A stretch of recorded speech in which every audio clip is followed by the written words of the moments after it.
John Maxwell, expert en leadership, disait qu'un leader connaît le chemin. Il suit le chemin et le montre.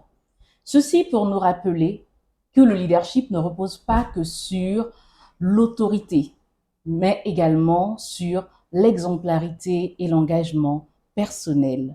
Mesdames et messieurs, chers internautes, bonjour et bienvenue à ce 5e épisode de Leadership influenceur de la méritocratie. Je suis Diane Bonneau, votre présentatrice, et ce programme vous est proposé par le cabinet Deo Consulting. Aujourd'hui, nous allons à la rencontre d'un entrepreneur social, d'un homme qui se donne pour mission depuis 14 ans aujourd'hui de redonner le sourire à de nombreux Gabonais en leur redonnant à sa manière leur dignité. Ce n'est autre que Silver Boussamba. Bonjour Silver. Bonjour, Alors, Diane. aujourd'hui, tu as accepté de nous partager, de nous brosser ton portrait, de nous partager ton parcours inspirant de méritocrate en direct. Est-ce que tu peux plus ou moins te présenter, nous dire qui est l'homme derrière Silver Boussamba, l'entrepreneur social?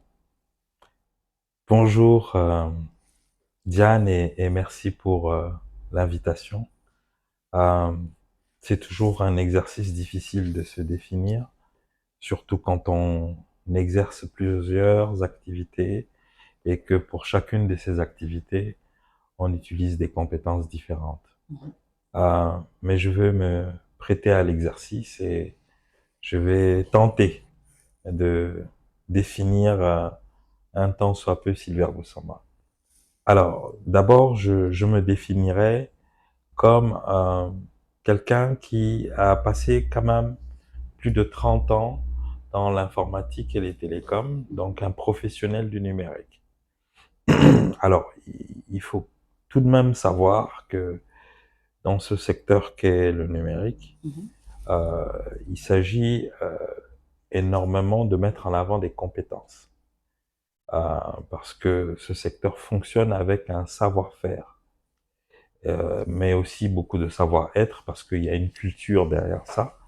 Donc, j'ai passé une bonne trentaine d'années à occuper des positions à la fois de technicien, mais aussi de manager et de senior manager dans plusieurs multinationales. Mhm. Ça, c'est ma première casquette, celle du professionnel du numérique.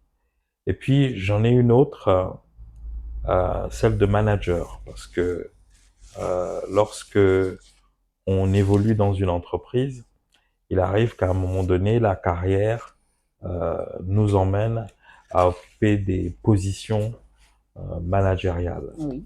Voilà. Et dans cette carrière de 30 ans, j'ai passé à peu près plus d'une quinzaine d'années à occuper des positions de manager. On va même dire 20 ans en réalité. 20 ans en tant que manager, 10 ans en tant que technicien.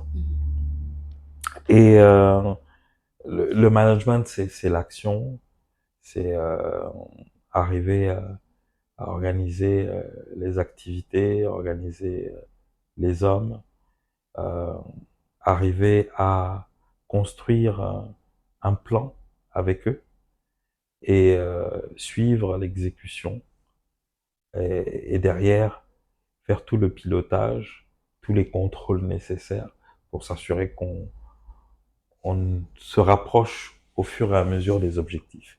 Donc, j'ai aussi une casquette de manager et, on va dire, aussi leader, puisque aujourd'hui, le leadership euh, fait pleinement partie du management. D'autres diraient même que le management fait maintenant partie du leadership. Oui. Et tu es d'ailleurs coach certifié John Voilà, ça Maxwell. c'est ma troisième casquette. J'ai un cabinet depuis 8 ans Mhm. maintenant. J'accompagne les dirigeants d'entreprise Mhm. sur deux sujets principalement. des sujets de croissance professionnelle Oui, et croissance personnelle. Les deux sont liés. En réalité, la croissance professionnelle tire la croissance personnelle. personnel, bien Voilà. sûr. Alors, aujourd'hui, tu es, comme je le disais, tu es conférencier certifié John Maxwell, tu es coach et formateur, tu es un entrepreneur social, tu es un investisseur et homme d'affaires, fondateur du cabinet Caventure, tu me diras. C'est d'ailleurs au sein de ce cabinet que tu exerces tout ce qui a trait au leadership et, comme tu disais, à la croissance professionnelle Oui, croissance professionnelle et et personnelle. personnelle. Mm. Tu es le président de l'ONG Ogwe Labs qui fait énormément au Gabon, Mm. notamment en contribuant au développement de l'industrie du numérique à travers des programmes tels que École 241, Mhm. Holo Hub, c'est bien ça, là j'ai bien C'est prononcé, bien ça. d'accord, Star X 241 Mhm. et bien d'autres. Mhm. Est-ce que tu veux essayer de développer déjà par rapport à tout ça? En quoi ça consiste, tous ces différents programmes? Alors, mon engagement, on va dire, citoyen, social, vient du fait que euh, je dois réellement ma progression au fait que d'autres personnes m'ont pris par la main. Mhm. Et c'est un peu mon give back. Je donne aussi à d'autres ce que moi-même j'ai reçu. Mhm. Euh, j'ai à peu près 10 personnes qui m'ont aidé à, à parcourir en fait ces 30 années. Euh, et j'ai voulu moi aussi aider d'autres personnes à avancer dans leur carrière, surtout des jeunes qui n'ont pas encore démarré, qui peinent à démarrer. Mhm. Et il y a des choses qui m'ont réellement gêné dans ma propre carrière, où j'ai dû attendre 5 ans, 6 ans, des fois 8 ans, pour pouvoir passer à autre chose, à un autre niveau.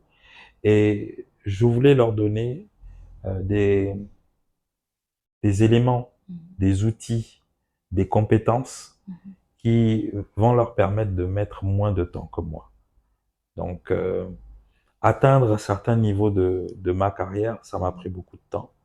Et je souhaite me rapprocher plus des jeunes pour pouvoir leur permettre de faire cela en beaucoup, beaucoup moins de temps.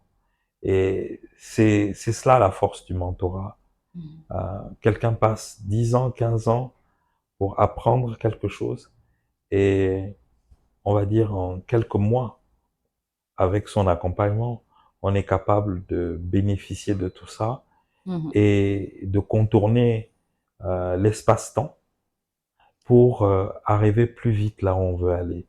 Et je me suis dit, cette jeunesse qui avait énormément de difficultés et qui a toujours énormément de difficultés pour trouver un emploi, avait certainement besoin d'un coup de main, d'aide.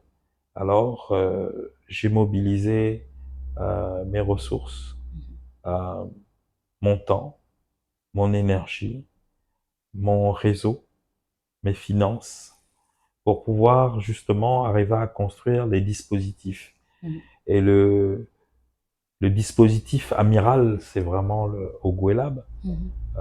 qui veut construire une industrie du numérique, mais à à l'avantage de trois cibles, on va dire. Mhm. La première, c'est cette jeunesse qui est à la recherche d'un emploi, euh, mais aussi à l'avantage des dirigeants Oui, d'entreprises qui ont besoin de compétences. d'utiliser le numérique pour pouvoir avoir un levier pour soutenir leur croissance. Et D'accord. puis, il y a toute la société en elle-même, les populations, l'État, À l'ère du qui a numérique, besoin c'est aussi ça. d'utiliser le numérique pour arriver à donner du pouvoir aussi aux citoyens, à Mhm. donner du pouvoir aux entreprises, à donner du En un pouvoir mot, aussi l'éducation à numérique. l'État. Aujourd'hui, tu prônes pour une véritable éducation numérique à tous les niveaux. Oui, je pense que ça va bien au-delà du numérique. Le numérique est plus un moyen pour amener de l'inclusivité, pour emmener aussi la possibilité de via les technologies de rupture, de pouvoir accéder à un plus grand nombre de personnes partout où ils sont, parce que le mobile amène l'ubiquité, le fait d'être disponible partout. Ça permet justement de pouvoir aller vers les gens plutôt que d'attendre que les gens viennent vers nous. Et on peut emmener vers les gens énormément de services euh, d'une dimension purement civique, d'une dimension sociale, dimension économique ou environnementale.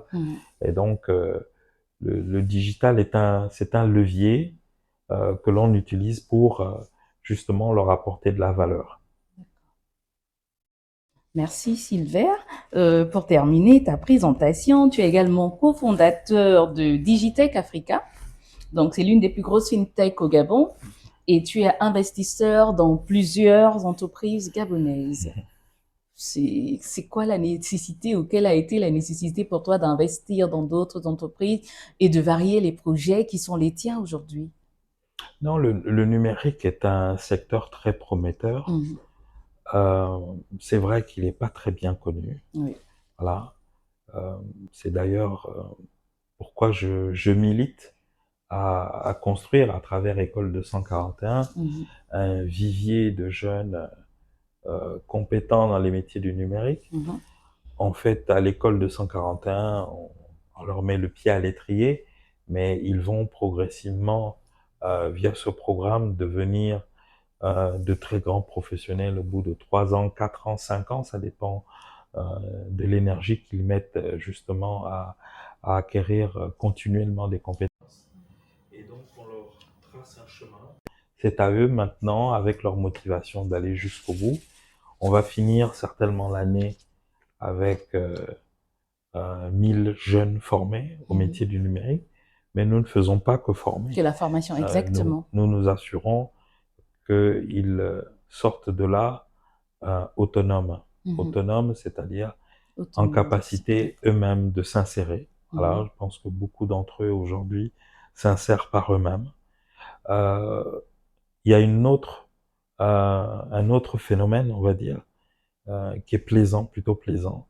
C'est d'autres apprenants qui insèrent d'autres apprenants. Donc il on y a a du des mentorat leaders, encore? voilà, on a des leaders parmi eux qui ont cette capacité d'emmener d'autres personnes dans les entreprises dans lesquelles ils ont été insérés ou ils ont trouvé eux-mêmes la possibilité de s'insérer. Et puis, le reste, aujourd'hui, c'est nous qui insérons via les hubs de productivité ou alors via le fait que nous recevons énormément de demandes de professionnels dans le numérique. Donc, voilà. Après, tous ces jeunes, quand ils sont formés, il faut qu'ils aillent dans les entreprises. Il faut qu'ils accompagnent les entreprises à créer leur version digitale, parce qu'une entreprise doit avoir sa version digitale. Bien sûr. On parle d'économie numérique, et quand on revient sur l'économie, j'ai ma propre définition de l'économie. Pour moi, l'économie, c'est l'une des plus belles choses que les êtres humains ont inventées pour prendre soin les uns des autres de manière plus ou moins profitable. Elle est très belle, cette vision. Oui. Et d'ailleurs, je sais aussi que l'économie crée des inégalités. Et d'ailleurs, c'est pour ça que le social est là, c'est pour ça que le civique est là aussi, pour arrondir les angles.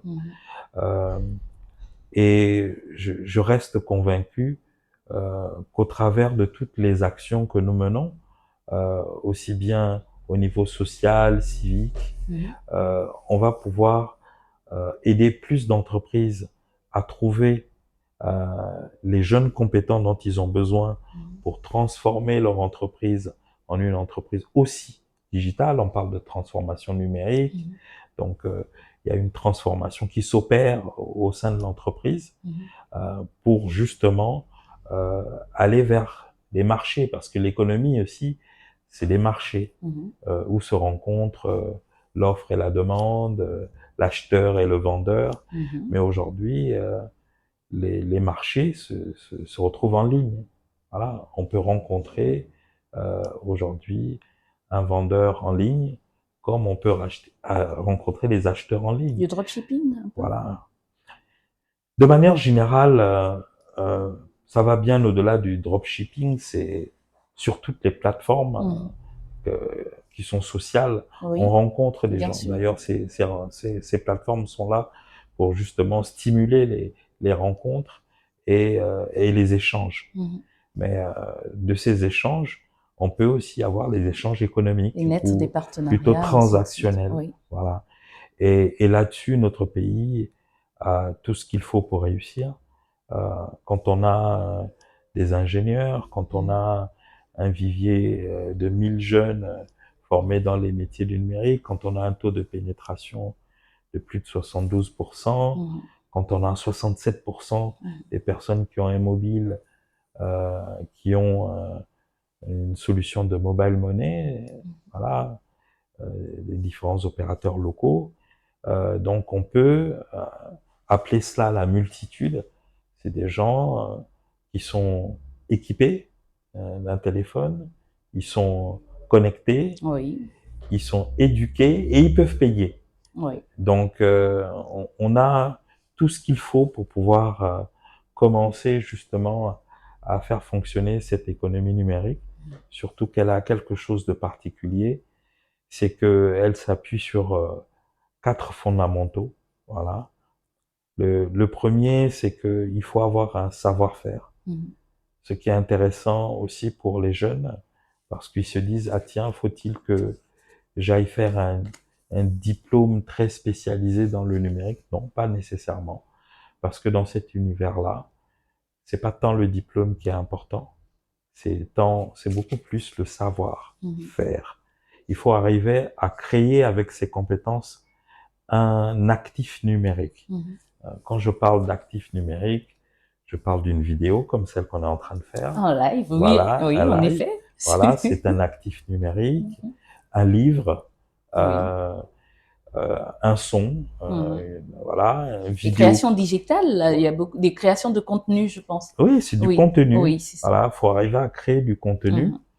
mais bah, mais ça va beaucoup plus loin que le contenu parce Mhm. que ça peut être une plateforme Mhm. aussi que l'on crée, une application. Bien sûr. Tout ça, c'est un actif numérique. Et la particularité d'un actif, c'est que il prend de la valeur au fur et à mesure. Mhm. Voilà. Et donc, le deuxième élément important du digital, c'est effectivement la partie systémique. Mhm. Il faut arriver à construire un système. Et ce système euh, permet justement de rendre automatique la, la gestion, on va dire, de ces actifs Mhm. numériques. D'accord. Donc, à l'intérieur, on va parler d'algorithmes pour les spécialistes. Mhm. Puis, on a un autre actif, c'est l'audience, comme celle Oui, qui est l'audience, là derrière nous, qu'on ce qui espère fait que avoir. l'actif numérique, il peut être vu par 5 millions de personnes. Mhm. Voilà, ce live peut être vu par 5 millions de personnes. La vidéo que l'on fait sur TikTok peut être Mhm. vue par 10 millions de Oui, bien personnes. sûr. Vous voyez, la particularité de l'économie numérique, c'est que ça a été produit une seule fois, Oui. mais c'est distribué des millions de fois. Mhm. Ça dépend de l'effort que l'on met derrière Mhm. à construire une audience et avoir tout un système derrière pour pouvoir faire croître cela. Et à la fin, on arrive à construire ce qu'on appelle une réputation, qui est un autre actif. Exactement. Et la beauté de la réputation, c'est que ça contourne l'espace-temps que l'on se réserve pour euh, s'assurer que on a tout vérifié pour construire une confiance, la Mhm. confiance envers quelqu'un. Vous voyez, quand on rentre en On gagne relation avec aussi quelqu'un, la crédibilité, alors. oui, La voilà, et crédibilité, d'accord. la confiance, ça dépend d'une personne à une autre. Ça peut prendre plusieurs semaines, des mois, même des années. Et Mais donc, quand ces on a actifs, une réputation, on peut euh, le faire en donc, quelques secondes. les actifs permettent ainsi d'asseoir un véritable personal branding. Exact. D'accord.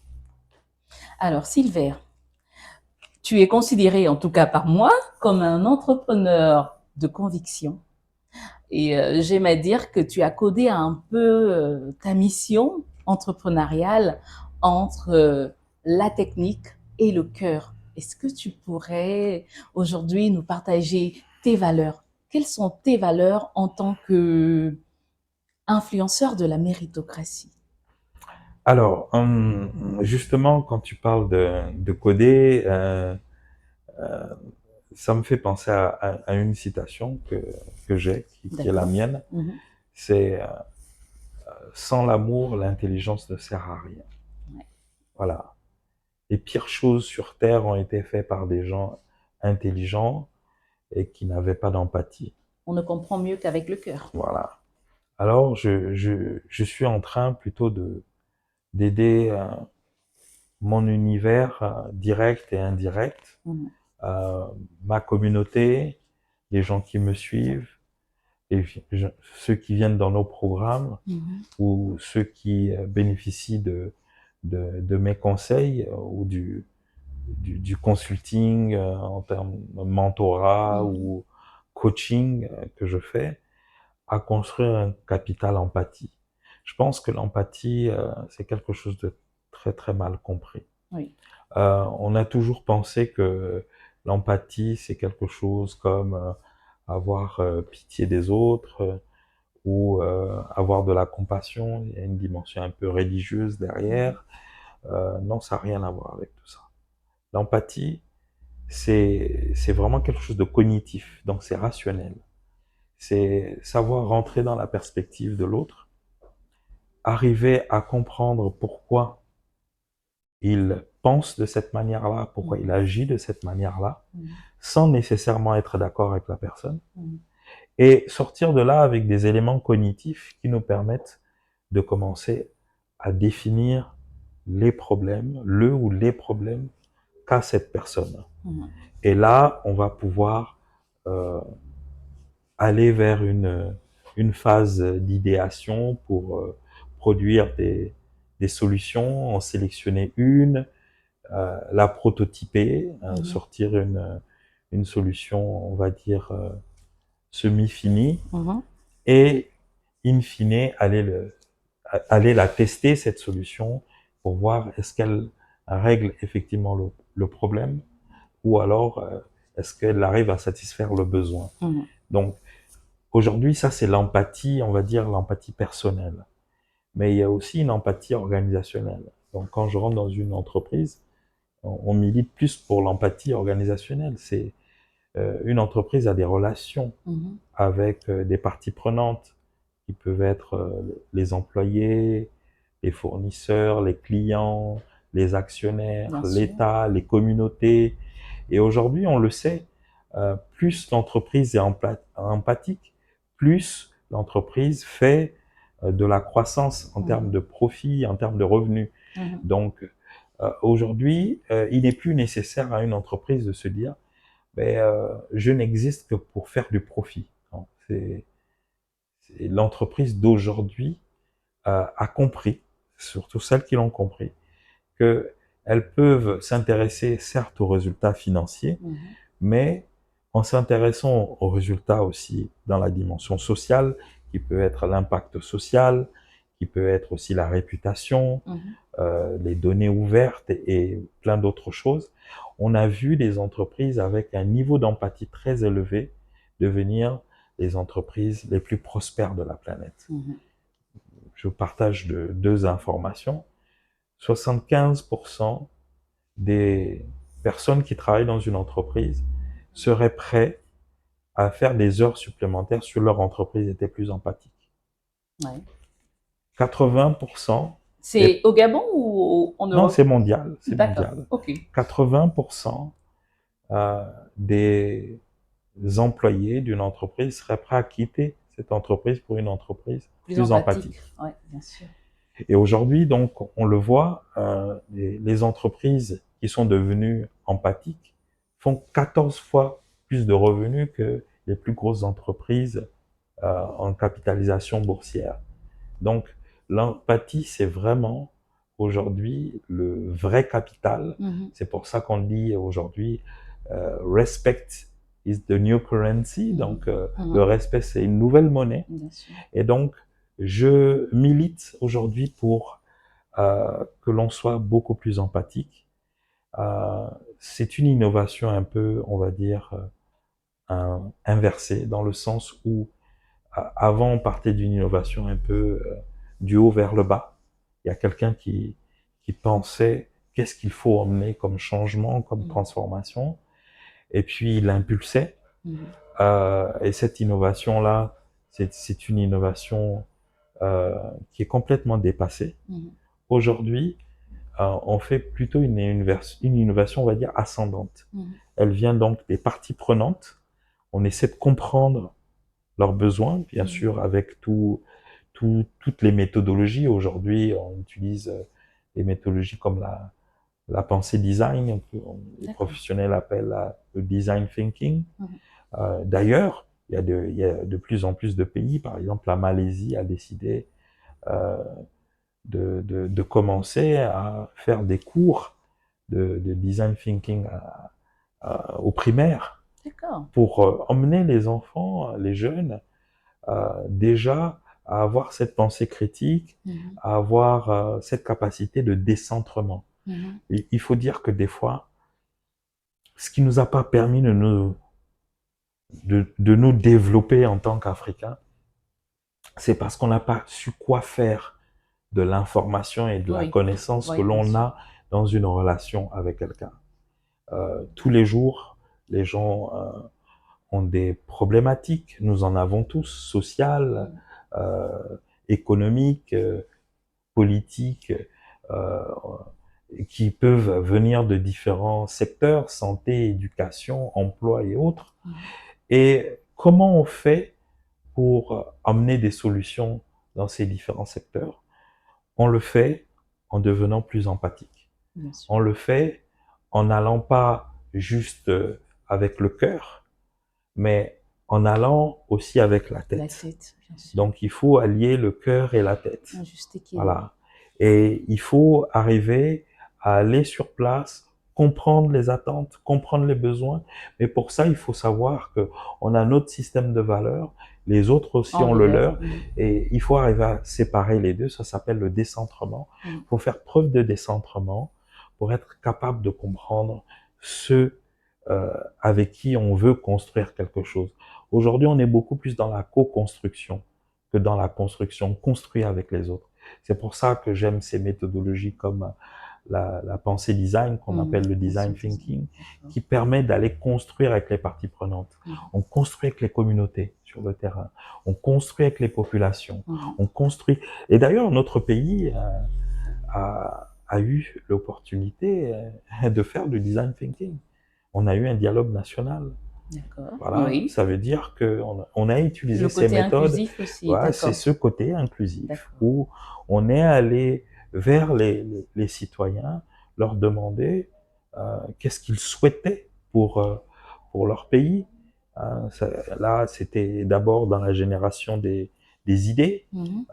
Ça a été fait pendant le dialogue national, mais on a eu aussi un référendum qui est de la démocratie participative, où là, on a demandé aux citoyens est-ce qu'ils voulaient justement mettre en œuvre tel ou tel type de loi pour leur pays. Et ces deux-là ont eu alors pour objectif de mettre les Gabonais en face de leur destin, face à leur destin. Exact. Mais pour moi, aujourd'hui, ce type de démocratie, c'est une démocratie, je ne dirais pas directe, voilà, je dirais plutôt participative, mais en réalité, tout ça, ce ne sont que des mots. C'est juste la possibilité de se dire, je vais co-construire avec ceux qui ont réellement le problème, et généralement, ceux qui ont le problème, ils ont la solution. Et je pense que lorsqu'on les écoute et que on leur demande de mettre sur la table les problèmes qu'ils ont et qu'on leur demande aussi d'apporter les solutions, ben, ils sont beaucoup plus engagés. puisque généralement, ce sont leurs solutions qu'ils ont mis Justement, sur tu la parles table. d'engagement. J'ai l'impression, du moins, je perçois un peu un engagement politique aussi derrière. Est-ce que tu te vois en leader politique ou alors tu as des ambitions politiques ou simplement c'est un engagement citoyen qui se dessine à travers ton discours? C'est beaucoup plus pour le moment un engagement citoyen. Mm. Euh, Parce que je pense Il a été motivé? que, oui, je pense que les citoyens euh, peuvent justement jouer un rôle important dans un monde où aujourd'hui on est beaucoup plus à l'écoute des Mhm. parties prenantes. Dans un monde où on est à l'écoute des parties prenantes, on peut aller descendre sur le terrain Mhm. et remonter vers les centres de décision pour décider d'accompagner. Je pense que les acteurs aujourd'hui, qu'ils soient civiques ou politiques, ou les deux, gagnent ou gagneraient, pour ceux qui ne le font pas encore, mais ceux qui le font déjà, c'est toutes mes félicitations parce que Mhm. ils ont vu les résultats, Mhm. d'aller vers les autres, d'écouter, de comprendre, de réfléchir avec eux Mhm. aux solutions. Et d'ailleurs, quand on regarde les, les pays qui se sont développés le plus rapidement, bien qu'ils étaient sous-développés, ils ont tous utilisé ces mêmes méthodologies. D'accord. Alors, c'est d'aller vers ceux qui ont réellement les problèmes. Je pense à Singapour Mhm. qui a fait venir les, les concepteurs de Blue Ocean, c'est-à-dire la stratégie océan bleu, Mhm. hein, pour penser l'innovation de l'État singapourien. Donc aujourd'hui, euh, il n'est plus possible, dans ce 21e siècle, de construire quelque chose sans les autres. Voilà. Et ça nous fait penser à cette fameuse citation de Mandela Mhm. qui disait, si tu fais quelque chose pour moi sans moi, tu le fais contre moi. Contre moi. C'est devenu tellement réel aujourd'hui. Mais heureusement, le monde change. Mhm. On a parlé tout à l'heure des entreprises qui ont compris qu'en Pour étant plus l'empathie. empathiques, elles devenaient Mhm. plus riches. On a compris aussi que les États, en devenant plus empathiques, devenaient plus prospères et la population était plus heureuse puisque elle participe pleinement justement au développement de leur pays et Et de leur donc, territoire. et donc tes valeurs. Si on devait en énumérer que trois. Alors, la première, ce serait l'engagement. Mhm. Voilà. Je pense que pour faire des choses qui comptent, il faut être impliqué. Mhm. Il faut être impliqué et je crois que c'est quelque chose que je transmets et je veux transmettre et je veux continuer à transmettre aux personnes autour de moi. Euh, pour moi, l'engagement, c'est être responsable. C'est prendre la responsabilité. Mais la responsabilité, comme le pense le monde anglophone, c'est-à-dire aujourd'hui, on a deux mots dans le monde anglophone, on a responsible et puis on a accountable. Mhm. Nous, les francophones, on traduit les deux par responsable. Mais, mais en fait, euh, responsible, c'est plutôt celui qui fait l'activité, qui fait la tâche. Mhm. Et accountable, c'est celui qui est en charge. C'est celui, si cette tâche réussit, euh, qu'on va applaudir. D'accord. En fait, Et ça c'est lui incombe à tous les voilà, niveaux. Succès voilà, ou insuccès. voilà. Et c'est celui, si il échoue, ben, sa tête va tomber. Donc voilà. Et donc, il faut qu'on soit de plus en plus, on va dire, accountable, donc Mhm. en charge. Bien Et sûr. c'est ça l'engagement, c'est ça l'implication. Il faut y aller à 1000% dans ce que l'on fait et surtout dans ce à quoi on croit. Mhm. Voilà. La deuxième valeur, ce serait euh, l'empathie. Mhm. Voilà, l'empathie. L'empathie, euh, pas émotionnelle, hein. L'empathie euh, cognitive, rationnelle, où on est capable de rentrer dans le monde de l'autre, de comprendre et de commencer à réfléchir avec lui comment on peut l'aider. Voilà. Je pense que nous avons manqué d'empathie et on a laissé euh, énormément de problèmes ne pas devenir des opportunités. Un Oui. problème devient une opportunité en réalité quand au milieu il y a de l'empathie. Voilà. Sinon, ben, on se met à crier, on est content ou on est dans l'émotion, on est dans la tristesse. Bien sûr. Ben, et après, qu'est-ce qui se passe d'autre? Rien du tout. Donc, On- alors on que ne quand crée rien. on est empathique, on a une démarche constructive d'aller construire quelque chose ensemble. Et la troisième, c'est l'intégrité. Voilà, il faut s'aligner à un certain nombre d'engagements et de valeurs que l'on a. Voilà, il faut être intègre à ça. C'est pas facile comme valeur. Aucune de ces valeurs-là ne sont faciles. C'est pas parce qu'elles sont les miennes que tous les jours j'ai Bien cette sûr. facilité de m'aligner à elles.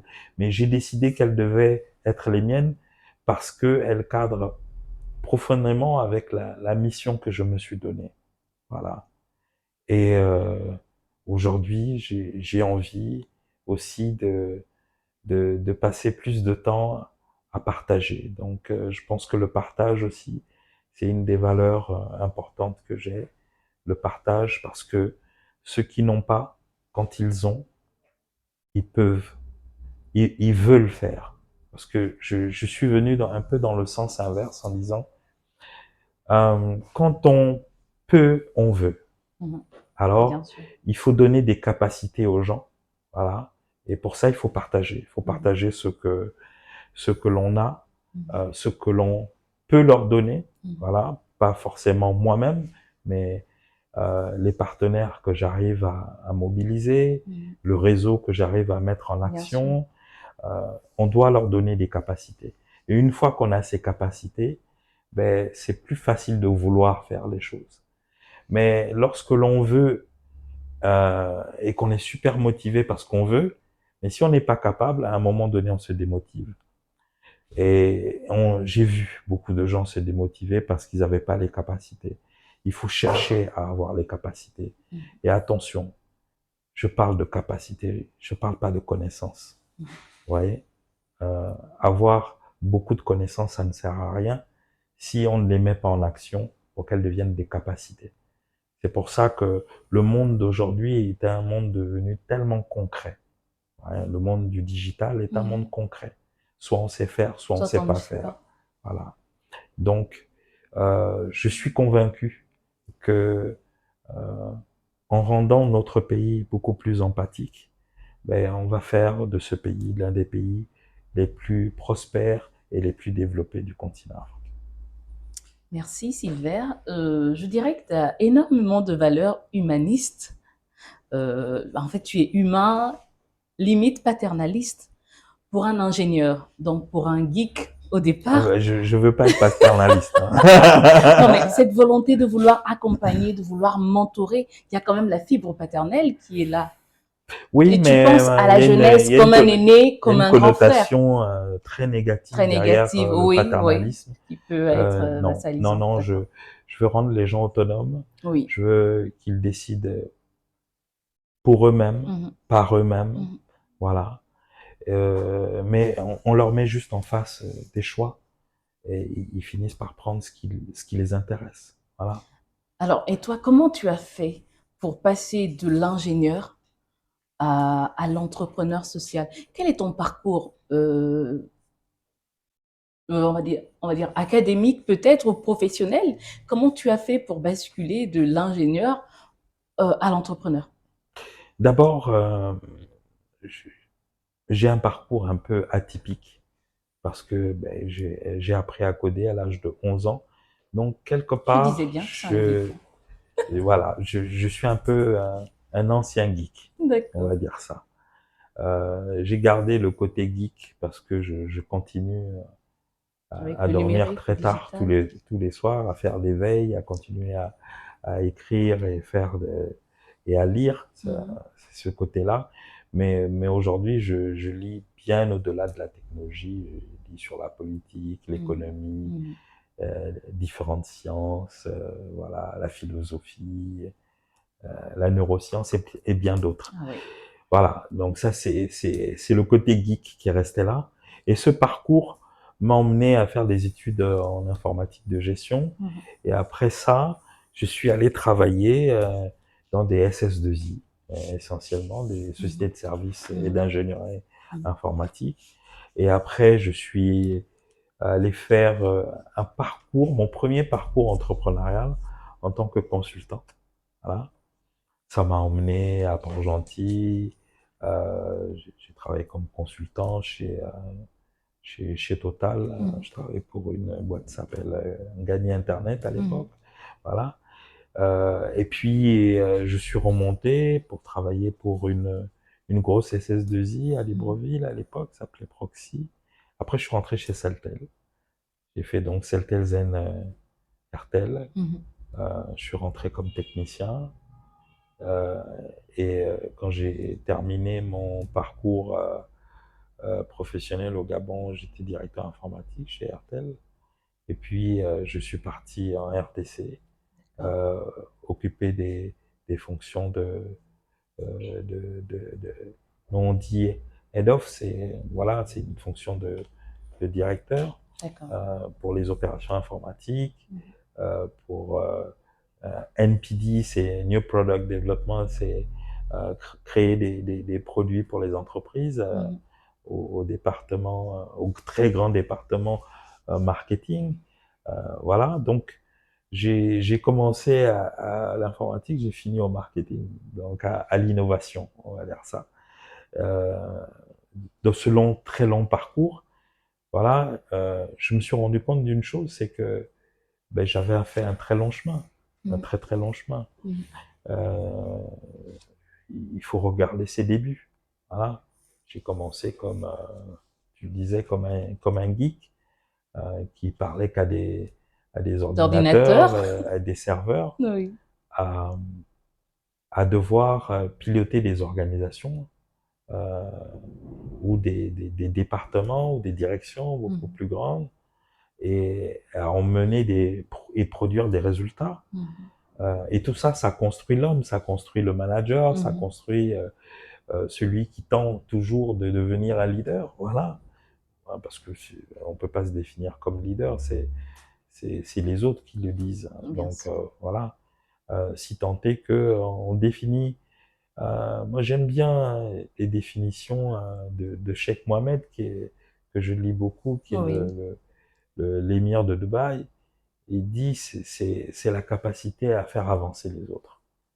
Si quelque part l'école de 141 a permis de faire avancer certaines personnes, alors peut-être que... Il y a du leadership et donc derrière celui qui en est l'instigateur, voilà. Il y a un leader. Peut-être, voilà. Mais peut-être certains ont avancé d'1 pas, d'autres ont avancé de 10 pas, d'autres de 100 pas, d'autres de 1000 pas. Mais peu importe. S'ils ont avancé un tout petit peu, tant mieux. J'aime aussi la définition de Coase qui dit que le leadership, c'est la capacité ou bien c'est le moyen de faire contribuer les autres à quelque chose d'extraordinaire. Ça par contre, ça me touche. Hein, parce que quand on fait du management, on arrive à faire des choses ordinaires, on standardise. Et quand on fait du leadership, on fait de l'extraordinaire. Bien sûr. Voilà. Quand on regarde notre pays, les évolutions que l'on a vues depuis le 30 août dernier, on a vu des choses extraordinaires se produire. Donc là, on peut parler de leadership naissant. Voilà. D'où la nécessité pour beaucoup certains de gens et pour d'autres ont pu avancer. Exactement. Pas tout le monde encore, mais c'est un processus qui a démarré et il est encourageant. Voilà. Donc, pour moi, le leadership, c'est aussi la définition de John C. Maxwell, c'est de l'influence. Bien sûr. Voilà. Mais celle que j'aime encore plus, c'est le fait que c'est pas un titre. Voilà. C'est de l'influence, c'est vraiment cette capacité à assumer une responsabilité, alors que personne ne vous a demandé de l'assumer. bien sûr. Voilà, c'est ça mon engagement Oui, en tant qu'entrepreneur social. Personne ne m'a demandé de c'est un l'assumer, choix. mais j'ai décidé de le faire Mm. parce que je pense que je vis dans une société et que je ne peux pas rester muet, Mm. discret, insensible à la souffrance des autres, aux, aux difficultés des autres, et Mm. je devais m'engager. Donc voilà un peu mon engagement. Pourquoi Le ma déclic, bien carrière, sûr. c'est vrai que ma carrière m'a beaucoup aidé parce que Mm. ça a été mon terrain d'entraînement, on va dire. Hein. Oui. J'aime De transition entre quand il le m'arrive geek et le d'enseigner manager. la stratégie, je parle souvent de Miyamoto Musashi. Mhm. Euh, Lorsque je suis allé me certifier chez John C. Maxwell, le premier jour, il y avait sur tous les écrans une citation de Miyamoto Musashi. You can only fight the way you practice. Mhm. Tu ne peux que te battre que de la manière avec laquelle tu t'es entraîné. Mhm.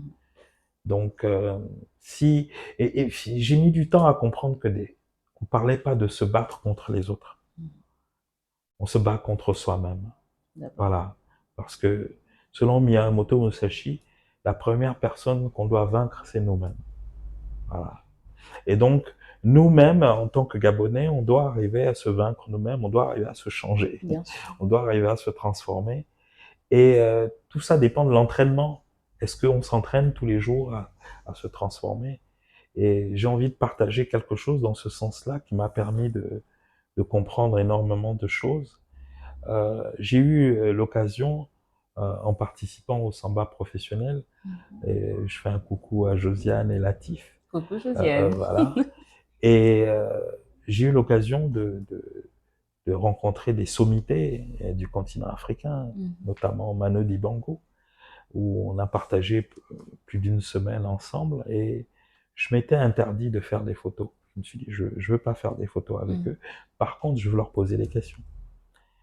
Et là, pour la première fois, je vais en parler devant la caméra, au public, d'une question que j'ai posée, Exclusivité. voilà, que j'ai posée à Manu Dibango. Je lui ai demandé comment il fait pour être aussi humble euh, avec 60 ans de carrière. Alors, il m'a répondu, il m'a dit, Silver, quand il y a un concert, que les lumières sont allumées et que je sors, je me mets sur la scène, je suis Manu Dibango. Je vais au maximum de la version talentueuse que je suis. Il dit, quand les lumières s'arrêtent, je redeviens une personne lambda. Et c'est magnifique, parce que là, on retrouve encore du Miyamoto Musashi. Mhm. Pourquoi? Parce que quand les lumières s'arrêtent, qu'est-ce qu'il fait? Il s'entraîne. Il s'entraîne. Et finalement, il s'entraîne, il challenge qui? Lui-même. Lui-même, bien sûr. Lui-même pour devenir une version excellente de lui-même. Et on ne voit cette version que quand il rentre en scène. Et là, on voit toute la magnificence. Hein. Et c'est magnifique de voir ça. Et ça nous rappelle qu'on a tous ce devoir de s'entraîner à devenir une meilleure version de nous-mêmes. Ça marche pas tous les jours quand on est dans l'entraînement, des fois. Bien sûr. Ça fonctionne pas comme on souhaite. Mais euh, une fois qu'on est sur scène, un jour, on sera un 10 sur 20 sur scène. On va dire c'est moyen. Et puis, ben, à l'entraînement, on est un 2 sur 20. Et puis, un jour, on va être un 15 sur 20 sur scène. Et puis, à l'entraînement, on va être un 8 sur 20. Et puis, un jour, on sera un 18 sur scène. Et puis, on va être un 12 sur 20 Bien à sûr. l'entraînement. Donc, on voit que c'est la croissance professionnelle qui tire Mhm. la croissance personnelle, parce que on veut se mettre en scène à un moment donné. Ça Donc, fait vous êtes challengé. penser à la vie comme un cirque, Mhm. où tout le monde arrive et exprime son talent. Finalement, on a tous du talent, il faut le découvrir, il faut le développer. Mais on le développe comment? À l'entraînement. Donc, j'aime ce côté où, quand quelqu'un exprime son talent, en réalité, c'est pour nous donner, nous aussi, envie de découvrir le nôtre et d'exprimer le nôtre. Donc, pour moi, les artistes, coucou les artistes, tous ceux que je connais, sont des motivateurs. Ils nous inspirent à devenir excellents. Et je crois que c'est ça. Il y a un moment d'entraînement, il y a un moment où on est en scène. Le moment de la scène, ce sont des moments importants, où on peut montrer au reste du monde qu'on s'est entraîné pour leur donner le meilleur, Exactement. pour leur partager le meilleur de soi. Et il faut que notre pays, de plus en plus, de Gabonais, s'entraînent pour que lorsqu'ils sont en scène, lorsqu'ils sont en fonction, lorsqu'on leur confie une responsabilité politique, dans le domaine économique, social, peu importe, qu'ils donnent la meilleure version d'eux-mêmes. Et je milite en réalité pour ça, j'accompagne pour ça, pour que les gens sortent leur version la plus aboutie, la plus belle, la plus efficace, celle qui apporte le plus de valeur. C'est pour ça que je me suis engagé, c'est pour ça que j'ai décidé de démissionner et de quitter une entreprise qui prenait bien soin de moi, parce que j'ai laissé un salaire de plus de 10 millions de francs pour venir me retrouver à 0 francs dans le social, pour co-construire avec d'autres personnes cette organisation et ces dispositifs qui aident les autres à grandir, à aller vers le haut. Ok, c'est beau, c'est inspirant, c'est touchant. Ok, sauf que là, on ne voit pas la face cachée de l'iceberg. On va un peu passer à la troisième partie de notre échange, de notre conversation, interview. Quelles sont les coulisses? Quelles sont les difficultés que tu as pu rencontrer dans cet engagement? Parce que c'est pas aisé. Elles peuvent être d'ordre financier, personnel. Je pense que les grandes difficultés sont les grandes mutations. Euh, ce sont les transformations de nous-mêmes. Parce que en réalité, on parcourt la vie et on est inspiré par quelque chose, on est happé par une envie de réaliser quelque chose. On est investi d'une mission. Oui. Voilà. Et derrière nous, il y a le doute qui tente de nous ramener à la case départ. Et devant, il y a la foi. Mais je parle pas de foi religieuse, c'est le fait d'avoir foi en soi-même, foi en ses idées, foi en ses compétences, foi en son rêve. Voilà. Et il y a cette foi-là. Et dans ce parcours, on va rencontrer énormément de problèmes. Et tout le long du chemin, il y a des problèmes que l'on peut résoudre avec un certain type de personnalité. Il y a des problèmes, pour les résoudre, il faudra changer de personnalité. Alors on dit, mais comment on va changer de personnalité? Ah ben oui, ça c'est des choses qu'on ne sait pas. Mais on a deux personnalités. Il y a la personnalité naturelle et l'autre c'est la personnalité adaptée. Ouais, on a un outil qui s'appelle le disque où Les différents potentiels. voilà, on est soit dominant, influent, stable, conformiste, mais en fait, on n'est pas soi. On est les quatre, mais à des dosages différents. Et quelque part, on choisit la personnalité la plus adaptée à la situation et à la personne.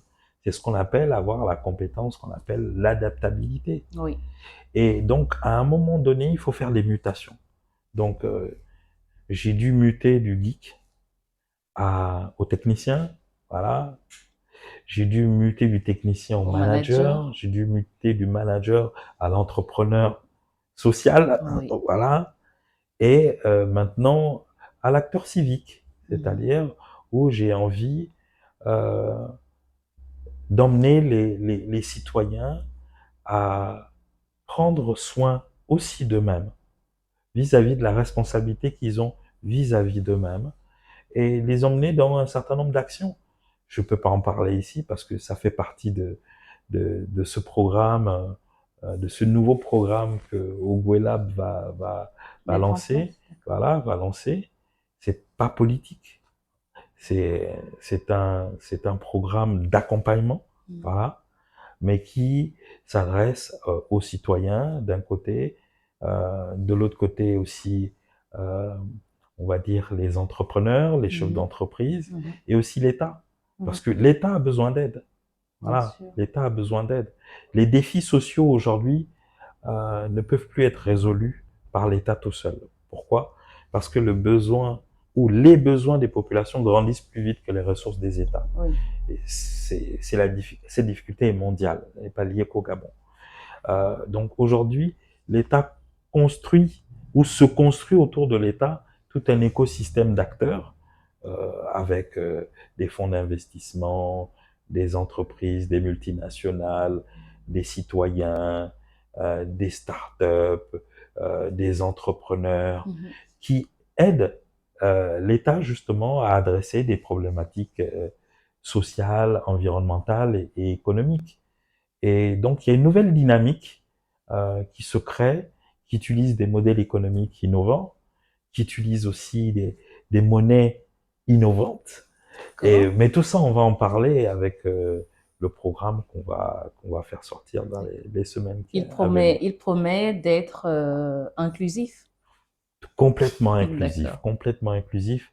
De toute manière, c'est notre ADN.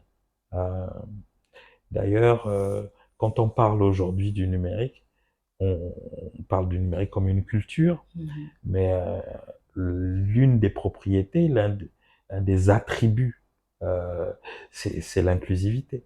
Voilà, donc le digital sera réellement au cœur, mais tout autour, on va traiter de sujets tout aussi variés que des sujets d'éducation, de santé, d'emploi, de transport et bien d'autres. D'accord. Alors Sylvain, on est toujours dans la rubrique confession par rapport aux obstacles, aux difficultés que tu as rencontrées. Est-ce qu'il t'est arrivé, dans le cadre de tes différentes mutations, d'avoir envie d'abandonner, notamment au long de ces 14 années d'engagement? Et si oui, qu'est-ce qui t'a ramené le plus souvent? À quoi est-ce qu'on peut se raccrocher en tant qu'entrepreneur quand tout semble basculer, quand tout semble vaciller? Qu'est-ce qu'il faut faire dans ce cas-là? On s'accroche à plusieurs choses. D'abord à la relation que l'on a avec Dieu quand on croit en Dieu. Voilà, je pense que c'est l'une des relations personnelles et très fortes que chacun peut avoir. Voilà. Pour moi, c'est important.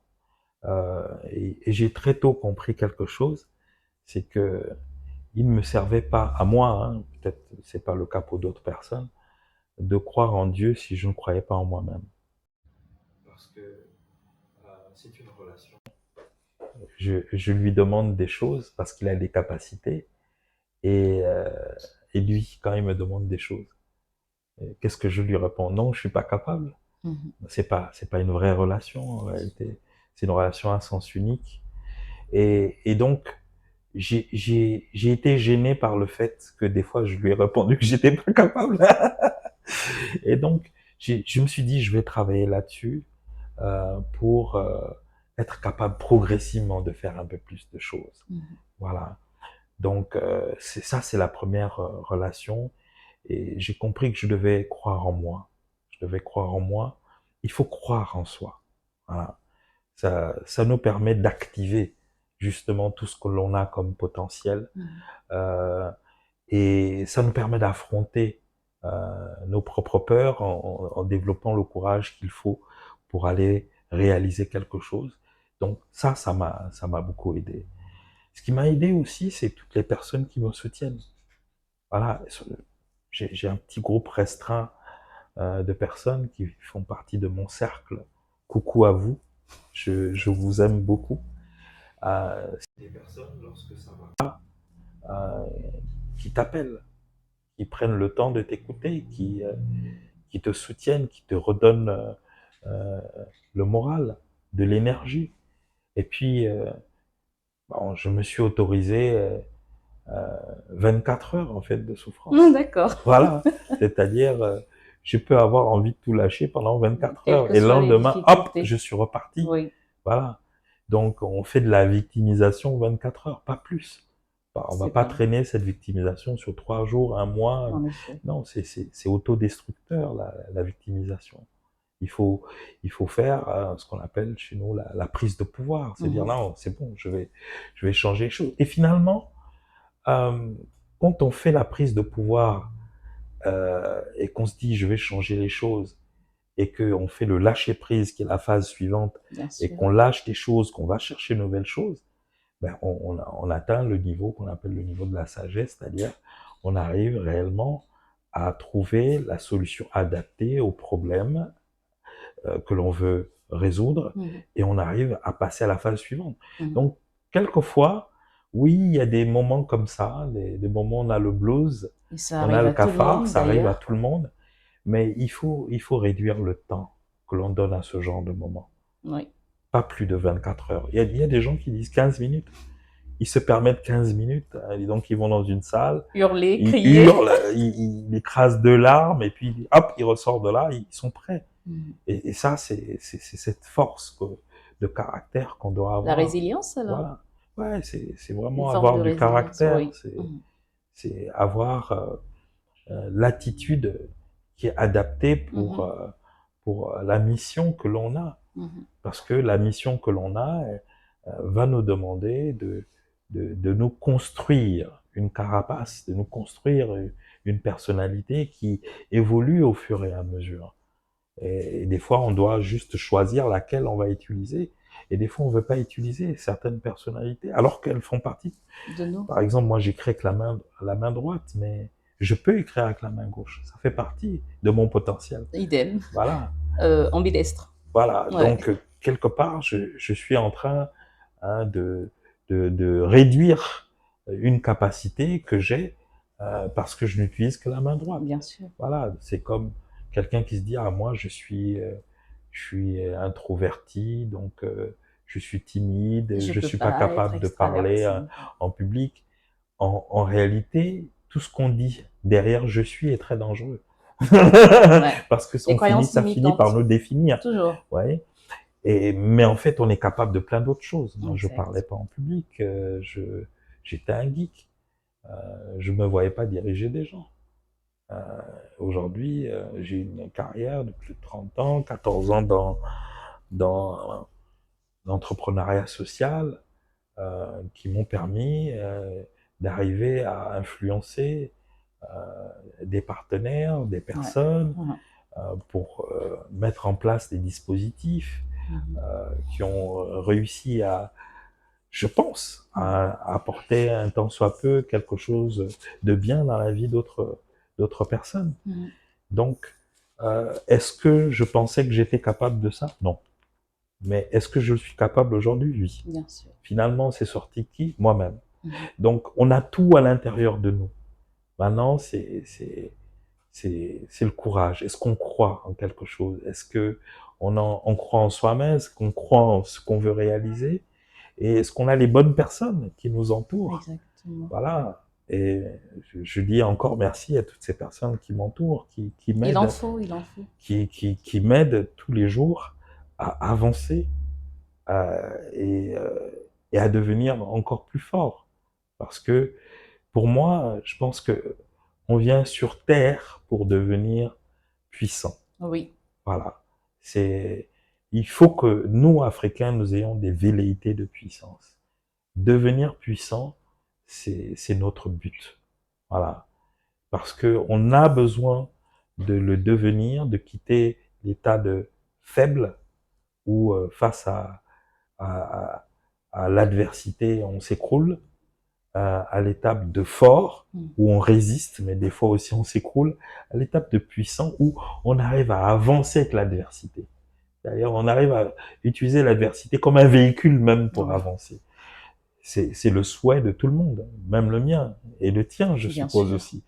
Et, mais pour ça, on doit s'entraîner tous les jours, encore et encore, et il faut avoir l'ambition de faire quelque chose. Au départ. À long terme, hein, parce que je pense qu'au Gabon, les gens ne souffrent pas d'ambition. Sauf que la vision, elle est souvent assez courte. Dès qu'intervient la difficulté, beaucoup abandonnent. Beaucoup m'ont posé la question: «Diane, tu rentres au Gabon, tu es enseignante-chercheur, pourquoi tu te lances dans l'entrepreneuriat alors que c'est compliqué, ça ne va pas rapporter, ça va même pas te rapporter à court terme?» La plupart du temps, c'est ce type de réflexion auquel j'ai souvent été confrontée. J'imagine que toi également. De toute façon, on va en venir. Mais bien sûr, je prends l'exemple de mon engagement civique, Mmh. qui n'a finalement pas été compris par beaucoup de gens.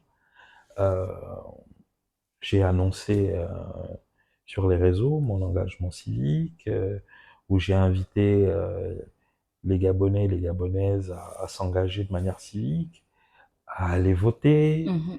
parce que c'est à la fois un devoir et un droit qu'on Mmh. nous a donné, euh, à aller vers une orientation progressiste, Mmh. voilà, de regarder qu'est-ce qui va nous permettre d'avancer. Et lorsque j'ai fait cela, ce qui est marrant, c'est que j'ai eu beaucoup de personnes euh, à qui j'ai envoyé ma vidéo qui m'ont pas répondu jusqu'à présent. Est-ce que c'est par crainte? Qu'est-ce qui Non, explique cela? je pense que c'est le modèle qu'ils ont dans leur tête de, de ce que c'est un engagement civique ou Citoyen, ouais, politique, d'accord. voilà. Euh, alors que j'ai eu aussi un petit groupe de personnes qui sont venues me voir en me disant Silver, on veut mieux comprendre, Mmh. qu'est-ce que tu veux faire? Ah, et quand je leur ai expliqué, ah non, non, mais je comprends. Je pense que quand on est proche des gens, quand on est très proche, on finit par comprendre un peu la personne Mmh. avec qui on interagit. Et ceux qui me comprennent sont venus me voir en me disant ah, je veux mieux comprendre. Bon, et puis il y a d'autres qui ont compris à leur manière, voilà. Donc là, c'est ce dont je parle, hein. C'est Mmh. pas faire preuve d'empathie, Mmh. voilà, parce que quand on fait preuve d'empathie, on essaie de comprendre, on fait du décentrement, même Mmh. si on n'est pas d'accord Bien avec sûr. la politique ou toute autre chose. On a des clichés là-dessus ou des fantasmes là-dessus. Mais quand on va vers l'autre, on peut se rendre compte, ah tiens, il y a de beaux projets qu'on est en train de construire. Mmh. Hein, notre pays est en plein renouvellement, on rentre dans une En pleine cinquième mutation? république. Voilà, il y a l'air, même l'air devient très respirable. Respirable. Hein. On a envie de faire de grandes choses. On a envie de faire des choses extraordinaires. Et je crois que c'est une dynamique qu'il faut maintenir. Pourquoi? Parce que quand on est tous inspirés, on est tous motivés, ben on arrive à faire des choses ensemble. Ben, l'économie se redémarre. Ouais, il m'est arrivé dans ma carrière de connaître des périodes difficiles où quand on va rencontrer des chefs d'entreprise, on rencontre d'autres personnes, ils disent ah, avec le climat actuel, ça va être difficile Mmh. de financer, de faire des choses, alors que là, ben normalement tout est possible, mais il faut maintenir ça. Et qu'est-ce que nous on est en train de préparer et de construire pour ça? Ben on a envie de construire quelque chose qu'on va partager très bientôt, mais finalement, quand on va le montrer, ils vont se rendre compte que ben, ça n'avait rien à voir avec ce à quoi ils pensaient. Mmh. Mais c'est dommage que certains aient disparu alors qu'ils sont proches à moi. Euh, je demande, et je sais que d'autres personnes vivent ça. Tu vis ça lorsque tu as décidé de rentrer dans l'entrepreneuriat. Mmh. Tu dis bon, écoute, maintenant que tu es dans l'entrepreneuriat, on se parle plus. Voilà, fais tes choses. Moi, je t'ai dit que c'est pas. Mmh. Non, il faut faire preuve d'empathie. Il faut respecter les choix des autres. Mmh. Il faut pas être paternaliste Bien sûr. justement. Il faut laisser libre cours à l'aspiration profonde. On ne sait pas d'où est-ce que ça vient des fois. Ça vient de très très loin. Ouais. Mmh. Et à un moment donné, paf, ça arrive à la surface. Ça vient des profondeurs de soi. Et je suppose que ça a été le cas pour toi. Mmh. Tu as longtemps, longtemps réfléchi avant de décider de te lancer. Et quand tu es prête, quand tu t'es senti prête, tu t'es lancée. Et c'est pareil pour moi. Je me suis senti prêt à avoir un engagement civique, à construire quelque chose de nouveau, avoir un nouveau dispositif très important au sein de GoElab, qui va orienter nos 7 prochaines années. Et il fallait quelque chose qui vienne du très fond, du plus profond de moi-même. Bien sûr. Et ça, quand on est euh, mon frère, mon ami, ma sœur, quelqu'un avec qui on évolue, on vient vers moi pour essayer de savoir de quoi il s'agit. On ne garde pas une posture distante. Il faut faire preuve d'empathie. Statut visé? Non, non, non. Je les aime beaucoup. Ce D'accord. sont mes frères, mes sœurs, mes petits frères. Je les aime beaucoup. Mais qu'ils viennent, je vais leur expliquer. D'accord. Voilà.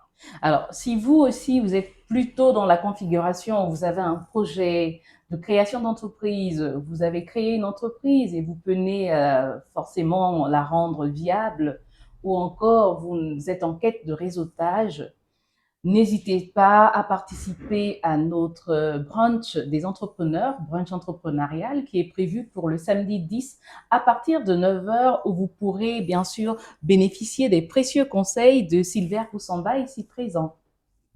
Pour continuer, Silver, on va aller à la question d'actualité. Aujourd'hui, nous sommes à l'ère du numérique. Nous sommes à l'ère un peu de la révolution technologique avec la blockchain, l'IA, j'espère que je prononce bien. Est-ce que tu penses que l'Afrique ou le Gabon est prêt à faire face à cette révolution technologique aujourd'hui? Euh, Tout à l'heure, je partageais les, les chiffres qui montrent que nous sommes prêts. On a un très fort taux de pénétration. Nous avons une population jeune. Nous avons une population qui est équipée. On a plus de 120% de pénétration mobile. On parlait de 67% de mobile money. Donc, on sait utiliser un téléphone pour aller sur Internet. Oui.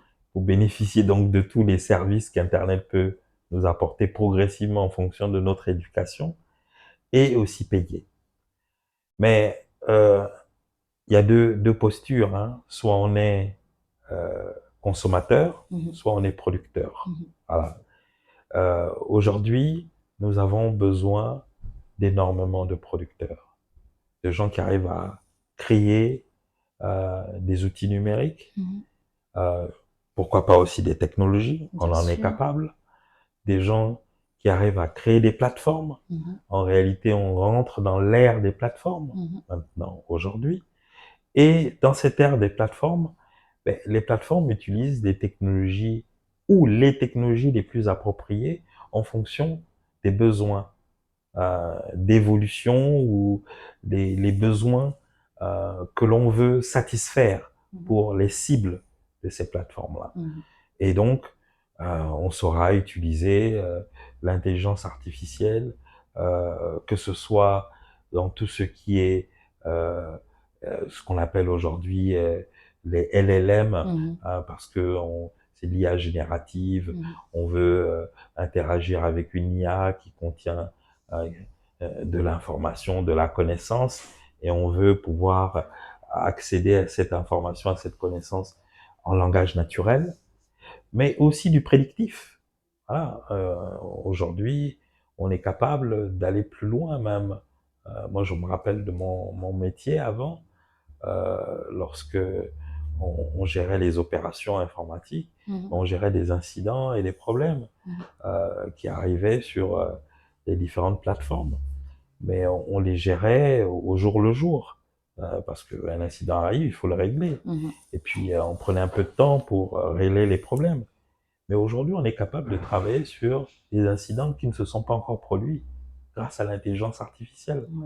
Voilà, on arrive à observer le comportement des systèmes et de prédire les incidents et commencer à travailler sur les incidents d'aujourd'hui.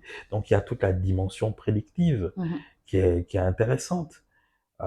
Aujourd'hui, bon, certains pays ont commencé à initier cela, avoir des plateformes pour cartographier tous les terrains. Voilà. Et ça, c'est quelque chose de magnifique. Parce que finalement, quand on a son propre terrain et, et que ben, il est reconnu comme tel parce on a un titre foncier, Foncier, oui. voilà.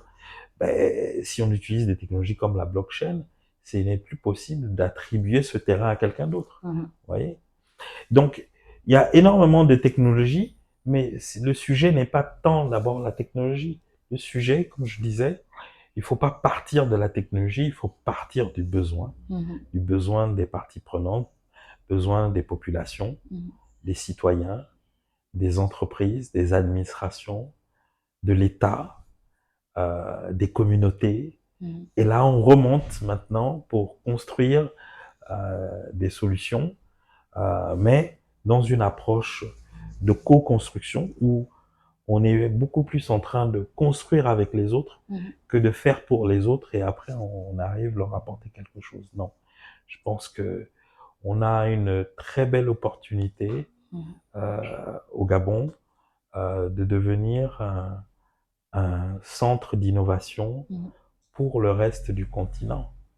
On a une population très jeune, très éduquée, voilà, qui sait utiliser plus ou moins les outils numériques, et on peut donc créer des solutions pour d'autres pays. Et donc, aujourd'hui, on a toute cette possibilité de faire du offshore, c'est comme ça qu'on appelle ça, ou du nearshore, quand on aide ceux dans la sous-région. Et c'est déjà ce que font plusieurs de mes anciens apprenants qui travaillent pour des boîtes aux États-Unis, en France ou ailleurs, à partir du Gabon. Voilà. Donc on a cette belle opportunité de l'Internet qui nous connecte à des milliards de personnes qui ont des besoins. Et des solutions que l'on crée ici peuvent régler des problèmes en Inde ou à Singapour. Il faut y croire en réalité.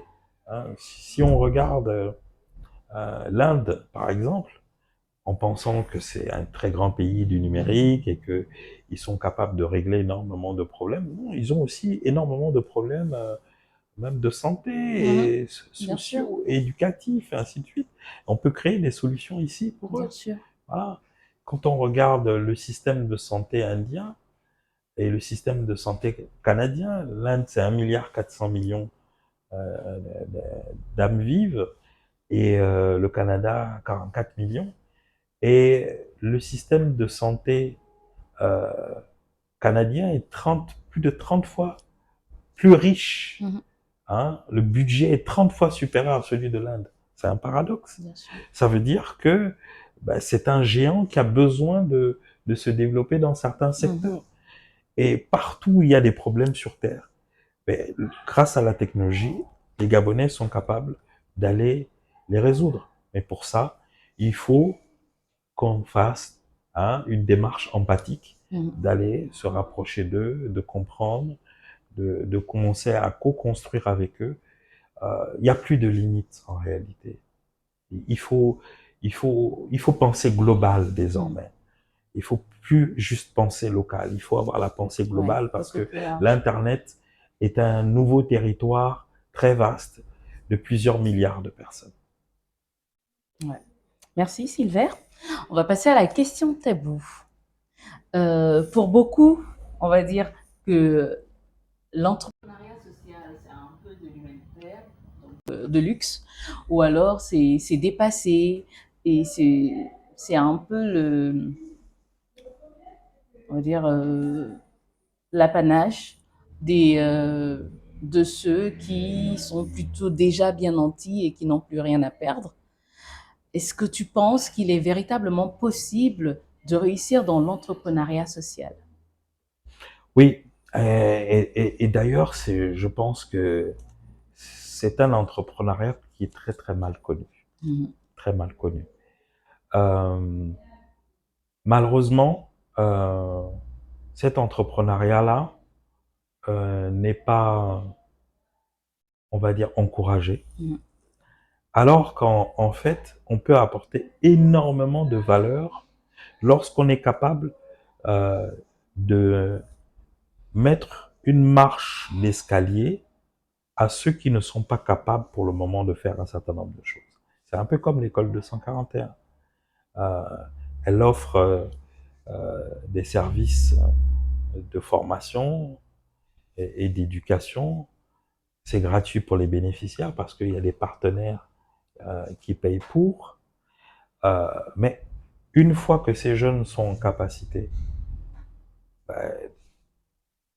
de pouvoir utiliser leurs compétences, ils arrivent à gagner de l'argent. Bien sûr. Donc, finalement, on peut trouver des modèles, on peut construire des modèles socio-économiques. Et donc, ne voir que l'entrepreneuriat social, purement social, je pense que c'est plus le cas. L'entrepreneuriat social est socio-économique. Il y a une dimension économique parce que de toute façon, s'il n'y a pas de dimension économique, s'il n'y a pas de modèle économique, ce n'est pas soutenable sur la durée. Il faut trouver continuellement des financements. Et c'est un vrai challenge de trouver des subventions. Nous, on répond à des appels à projets continuellement.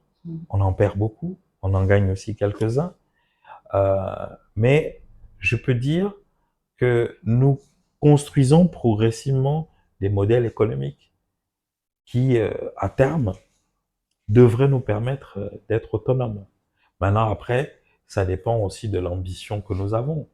Nous, en ce qui concerne l'école de 141, on voudrait se retrouver à Oyem, on voudrait être à Chibanga, on voudrait être à Mouila, on voudrait être à Coco Beach, on voudrait être à Makokou, et dans toutes les villes de ce pays. Et donc, il faut justement le soutien de subventions à ce niveau-là étatique pour aller jusqu'à à toucher des lieux reculés, je dirais reculés de ce type de service, de ce type de dispositif. Parce que quand on rencontre les jeunes à l'intérieur du pays, ils me disent oui, mais il n'y a pas que Libreville. Bien sûr. Voilà, pensez aussi à nous. Donc, structurellement, l'organisation qu'on construit peut construire des modèles économiques, socio-économiques qui leur permettent de continuer à exister. Maintenant, effectivement, il y a des projets vers lesquels on se lance qui nécessitent énormément de moyens. Mais après, il faut déjà, dès le départ, construire le modèle qui va nous emmener à devenir autonomes au bout de 2 ans, 3 ans, 4 ans ou 5 ans. Mais est-ce qu'il n'est pas aussi judicieux de penser à un accompagnement par les autorités de la place? Est-ce que déjà c'est viable dans ton expérience? Oui, oui, oui. Aujourd'hui, notre souhait le plus cher, c'est d'être accompagné par les autorités, parce que on est accompagné par des partenaires au développement. Et je dis merci à tous ces partenaires au développement, l'ambassade de France, l'AFD, l'OIF. On a aussi eu l'accompagnement de la CLAMGS, de Comilog à Mwanda. Et là, on est reparti avec les promos avec l'ambassade de France.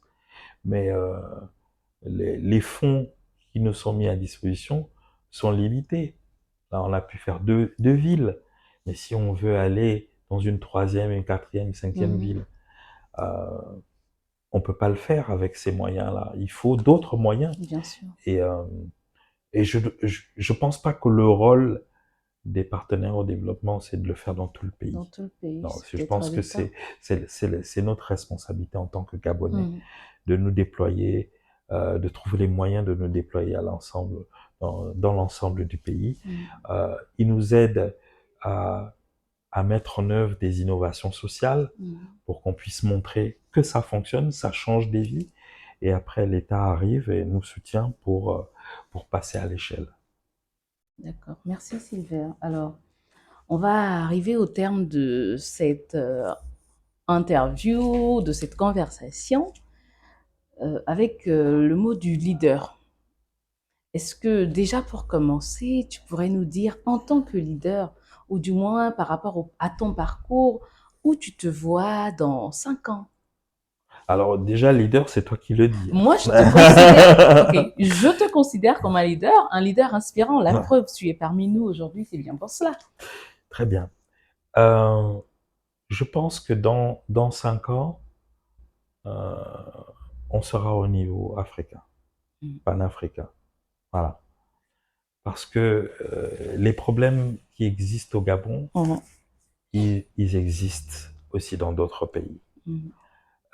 Et on a construit un savoir-faire qui peut aider d'autres pays à se développer dans ces domaines où on a construit notre savoir-faire. Je le disais tout à l'heure, il faut penser global. Et donc, dans 5 ans, on sera dans la sous-région, voilà, et j'espère en dehors de la sous-région, à apporter énormément de valeur avec tout ce que l'on aura aujourd'hui construit comme écosystème, vivier, parce que aujourd'hui, on a un vivier de près de 1000 personnes formées, et donc on peut, avec ce vivier, apporter de la valeur à d'autres pays, voilà, à d'autres qui ont des défis, pas forcément sur le continent africain, même en dehors du continent africain. Donc voilà, c'est cela notre ambition, c'est d'aller au-delà de nos frontières, parce que de toute façon, la valeur dans le monde du digital n'a pas de limite. On crée une vidéo au Gabon et elle est vue 10 millions de fois. Bien sûr. Je vois nos artistes, en quelques heures, ils arrivent à atteindre des millions le million de vues. Oui. Elles ne sont pas regardées par les Gabonais, bien que sûr. par les Gabonais. Vous voyez, donc ils ont déjà cette pensée globale.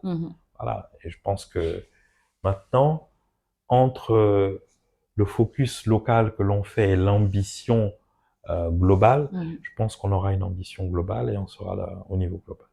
C'est très bien. Alors, quel est ton mot de leader? Quel est le message que tu voudrais transmettre, vu que tu es dans la transmission et tu en es féru? Qu'est-ce qu'on retient de toi? Qu'est-ce qui fait un leader? Qu'est-ce qui pourrait motiver ceux qui, comme toi, ambitionnent d'une certaine manière, que ce soit au niveau de l'engagement civique, social, économique, à être de véritables leaders? Alors, le seul mot, ce sera bâtir le capital empathie. C'est ce capital, lorsqu'il est construit, qui change la vie des autres. Pourquoi? Parce que on ne fait pas que écouter. On se met ensemble à travailler, à comprendre le problème et à apporter des solutions. Je crois que dans une de mes vidéos sur mon engagement citoyen, je le disais, pendant plusieurs années, on a cogné à la porte d'autres Gabonais qui étaient en responsabilité. Je dis bien en responsabilité, c'est-à-dire on cognait à la bonne porte. Mais on n'a pas eu de retour. Et je pense qu'on n'est pas le seul. Moi, je parle de 14 ans. Il y a d'autres qui vivent ça depuis 5 ans, 20 ans, 30 ans. Je pense que c'est le moment pour nous, en tant que Gabonais, dans cette 5e République, de devenir plus empathique. C'est-à-dire de comprendre la perspective de quelqu'un d'autre, qui n'est pas la nôtre, de se mettre à sortir de là avec des éléments cognitifs, rationnels, de se mettre en laboratoire pour aller bien comprendre le problème, de commencer à co-construire avec eux des solutions, à sortir de là un début de solution et d'aller tester avec eux pour voir si ça règle le problème. Je pense qu'aujourd'hui, c'est ça mon engagement.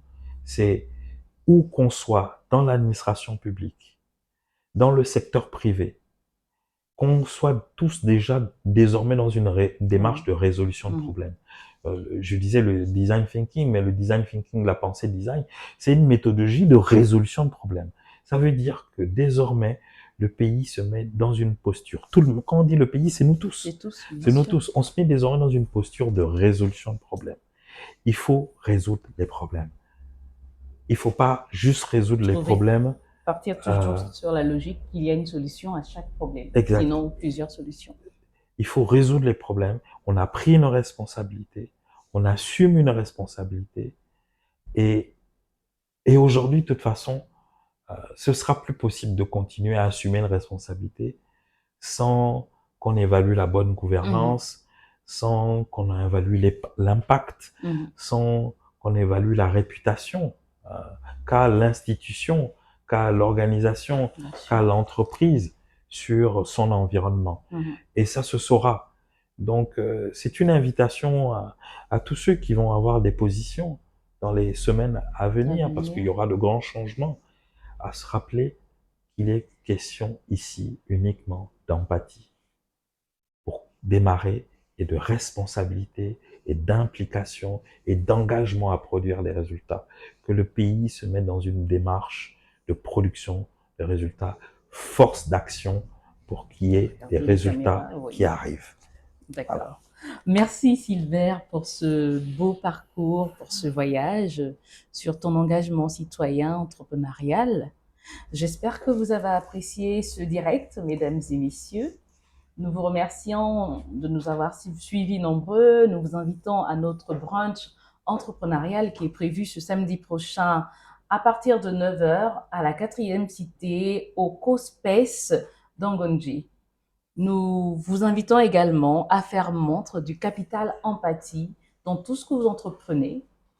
Nous vous remercions de nous avoir regardés et vous attendons nombreux pour le 6e épisode de Leadership, influenceur de la méritocratie. Belle journée.